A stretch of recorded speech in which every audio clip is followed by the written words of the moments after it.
સમાચારમાં આગળ વાત કરીશું ગીર સોમનાથથી। ગીર સોમનાથના ઉના તાલુકાના દાંડી ગામમાં બેફામ દારૂ વેચાણના દૂષણ સામે આખરે પંચાયત બોડી આગળ આવી છે।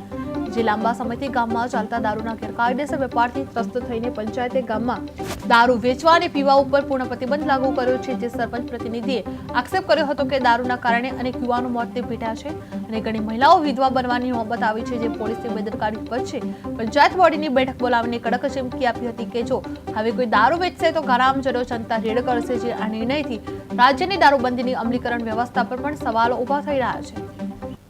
દાંડી ગામે દારૂનું વ્યસન અને દારૂનું વેચાણ પર પ્રતિબંધ મૂકવા બાબત આજ રોજ પંચાયત બેઠક બોલાવવામાં આવેલી, જેમાં દારૂનું વેચાણ ખૂબ મોટા પ્રમાણમાં હોય જેના લીધે યુવાનો નાની ઉંમરમાં મોટી બીમારીથી ઘેરાયેલા રહે અને નાની ઉંમરમાં મહિલાઓ વિધવા થવાના કારણે ગામમાં જનજાગૃતતા આવે તે માટે પંચાયત બેઠકમાં નિર્ણય લેવામાં આવ્યો છે કે જે કોઈ દારૂનું વેચાણ કરશે તેના ઉપર કાયદાકીય રીતે કાર્યવાહી પંચાયત દ્વારા કરવામાં આવશે। જરૂર જણાય તો જનતા રેડ મીડિયા સાથે રાખી કરવામાં આવશે જેવી સૂચના